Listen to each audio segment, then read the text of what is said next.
청신호 가족 여러분, 안녕하세요. 아무도 관심을 갖지 않는 것에 돋보기로 들여다보면서 호기심을 가지고 성경까지 끌고 가는 청신호 시간이 돌아왔습니다. 거의 20년 전인 것 같은데요. 저는 2002년 하면 아직도 가슴이 두근두근합니다. 한일 월드컵, 바로 월드컵으로 뜨거웠던 2002년 6월을 기억하기 때문인데요. 그때 당시에 많은 사람들이 극장을 찾지 않았다고 해요. 왜냐면 TV에 나오는 그 월드컵을 보기 위해서죠. 그런데 그 스크린가에서 당시 흥행 1위를 차지했던 영화가 한 편 있습니다. 가문의 영광이라고 하죠.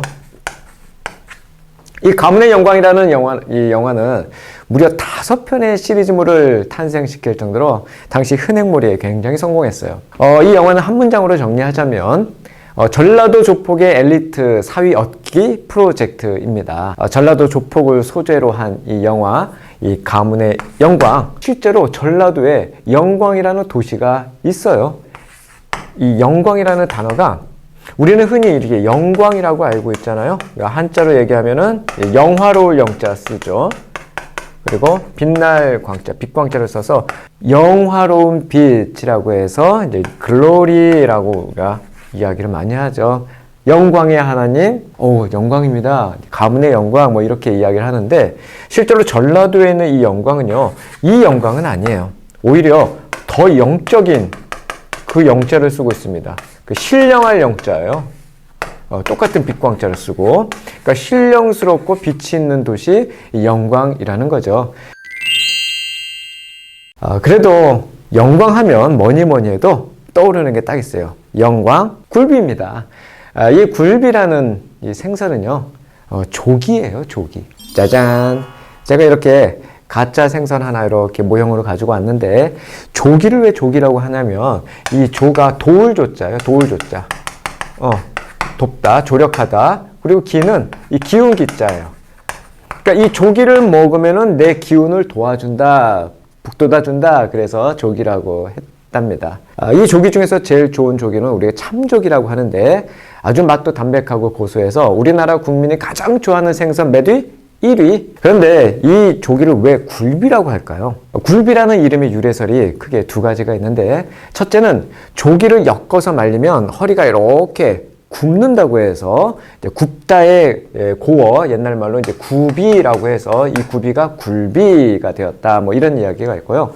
이것보다도 더 설득력이 있는 것은 고려 인종 때 법성포, 이 영광에 이제 법성포라는 포구가 있는데, 법성포,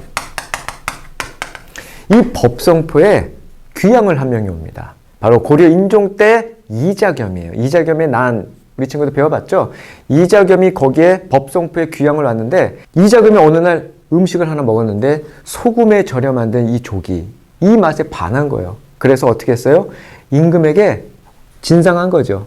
그리고 이자겸이 이렇게 얘기했답니다. 나는 임금에게 지금 아부를 하는 게 아닙니다. 얼마나 맛있는지 이 맛있는 것을 백성의 도리로서 진상하는 것입니다. 나는 결코 비겁하거나 굴하지 않습니다. 라고 해서 비굴하다의 굴, 아니비자의 비해서 비굴하지 않다, 굴비. 참 사연이 많은 생선이 굴비다 싶습니다. 어디 이 세상에 이 굴비처럼 사연 하나 없는 사람이 있겠냐만, 유대인들 중에서도 아주 사연이 기구한 한 사람이 있습니다. 오늘 성경에 나오는 그 사람의 이름은 바로 모르드게이죠. 이 모르드게라는 이름은요, 바벨론의 시인 마르둑에서 온 말이에요. 그러니까 BC 586년에 유대인들이 바벨론으로 포로로 끌려오잖아요. 이제 그때 끌려왔던 사람이 바로 이 모르드게입니다. 모르드게가 우리나라에도 그 일제 창씨 계명이 있었던 것처럼 바벨론식으로 이름을 받았는데 그게 바로 모르드게예요. 그리고 이 모르드게의 사촌 여동생이 그 유명한 에스더입니다.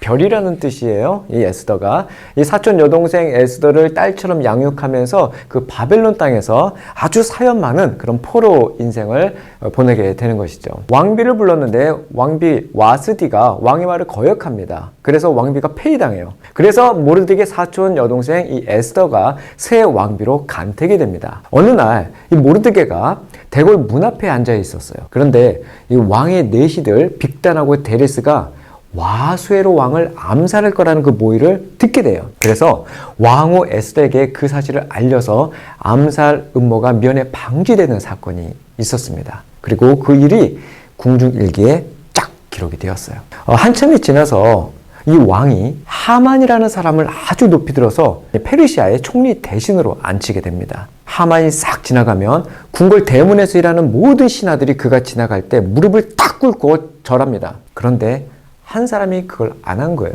바로 모르드게입니다. 그 모르드게는 무릎을 꿇지도 절을 하지도 않고 가만히 뻣뻣하게 있었던 것이죠. 하만의 노염을 사게 된 건 당연하고 하만은 모르드게는 물론 모르드게 동족 유대인 전체를 몰살할 계획을 세우고 왕의 허락까지 받게 됩니다. 이 일을 알게 되죠.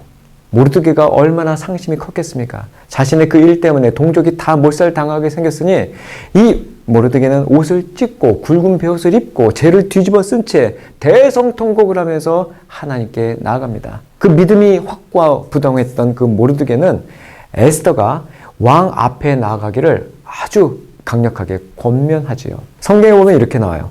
네가 만약 이번 일에 침묵한다면 너와 내 아버지의 집은 망할 것이다. 하지만 네가 이때를 위해서 왕비의 자리에 오르게 되었는지 누가 알겠느냐? 그 오빠의 그 동생이랄까요? 마침내 에스더가 모르드게에게 믿음의 회신을 하게 됩니다. 오라버니, 가서 이 수산 성 안에 있는 모든 유다 사람들을 모으시고 저를 위해서 금식해 주세요. 3일 동안 밤낮으로 먹지도 마시지도 말고 저를 위해서 기도해 주세요. 저와 제 하녀들도 그렇게 금식하겠습니다. 그리고 비록 법을 어기는 일이겠지만 왕이 저를 부르지 않더라도 저는 왕 앞에 나아가겠습니다. 제가 죽게 되면 죽겠습니다. 죽으면 죽으리라. 이 놀라운 신앙 고백을 하게 된 거죠. 하나님의 역사가 일어납니다. 갑자기 그 왕이 잠이 오지 않는 거예요. 뭐야, 커피를 마셨나? 잠이 오지 않는구나. 책을 읽어야 되겠다. 궁중실록을 읽은 거예요. 그때 갑자기 왕이 띠용, 뭐야? 음모? 암살? 바로 모르드게가 자신을 구했다는 사실을, 모르드게의 그 공적을 보게 된 것이죠. 그의 공적에 대해서 이 왕은 상을 내리고 싶어 합니다. 그래서 왕은 하만을 부르죠. 하만 총리, 나에게 정말 최선을 다하고 목숨을 바친 한 신하가 있어. 내가 그를 어떻게 대하면 좋겠소? 하만은 그것이 자기에게 주는 상인 줄 알고 왕에게 이렇게 얘기합니다. 왕과 같은 대접을 하시옵소서. 왕과 같은 대접은 모르드게로 돌아갑니다. 그 영광이 모르드게로 가는 거예요.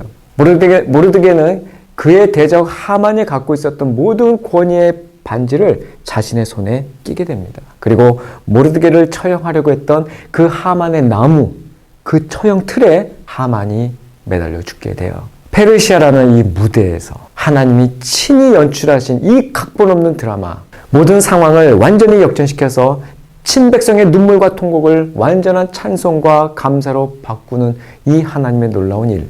이날을 기념하여 유대인들은 지금도 불임절, Days of Purim이라는 그날을 제정하게 되었고, 지금도 유대인들은 회당에 나가서 에스더서를 읽으면서 민족의 구원을 기뻐하는 축제로 이 절기를 지키고 있다고 합니다. 요즘에 영끌이라는 말이 있어요. 영혼까지 끌어모은다 라는 말이죠. 이 모르드게의 영끌내공, 영혼을 끌어모아서 하나님께 나아가는 이 제아의 고수와도 같은 이 모습은 정말 대단하다고 볼 수 있어요. 비록 몸은 포로로 끌려왔을지언정 영혼만큼은 끌려가지 않겠다는 그 영끌의 최강자 모르드게, 그 모르드게를 우리가 기억해야 돼요. 오늘 제가 영광 이야기를 했습니다. 영광은요, 아까 얘기한 대로 법성포가 가장 유명해요. 다시 한번 법성포를 써볼게요. 법성포. 이 법성포의 이 법은요, 법법자예요. 그리고 성은 이 성스러울 성자입니다. 그리고 포는 포구할 때 포자예요. 이 법은 우리가 이야기하는 그 법이 아니라 바로 불교의 의미하는 석가를 의미하는 겁니다. 법. 이자겸이 끝까지 그 법성포에서 개성의 궁궐까지 굴비를 진상하면서 지키고 싶었던 것이 무엇이었을까? 사람 앞에 비굴하진 않았어도 그는 하늘 앞에서 굴복해야 함을 알았어야만 했어요. 하늘을 찔렀던 그 고려 문물귀족의 막강한 권세가에서 귀양살이하는 초라한 노인으로 쓰러져가는 그 한 인생을 그 영광의 법성포는 다 기억하고 있었어요. 아름다운 그 바닷물 소리와 저 멀리 칠산바다의 그 빛나는 노을로 채색된 이 법성포. 이 법성포는요, 많은 사람들이 이곳을 불교의 도시라고 얘기합니다. 저는 다르게 해석하고 싶어요. 주의 법을 기뻐하는 주의 성도들 일어나는 곳. 시편 119편 77절에 보면 주의 자비를 내리셔서 내가 살게 하소서. 주의 법은 내 기쁨이기 때문입니다. 사랑하는 여러분, 인도에서 불교를 처음 들고 온 고승의 이름이 누군지 아세요? 바로 이 법성포로 들어왔던 마라난타래요. 마라난타. 여러분 깜짝 놀랐어요. 오 주여 마라나타 주 예수여 오시옵소서. 어떻게 그렇게 비슷한 단어일까요? 저는 하나님을 아버지라고 부르는 것이 가문의 영광입니다. 여러분들도 그 영광의 하나님을 늘 찬송하는 아름다운 인생 되시기를 축복합니다.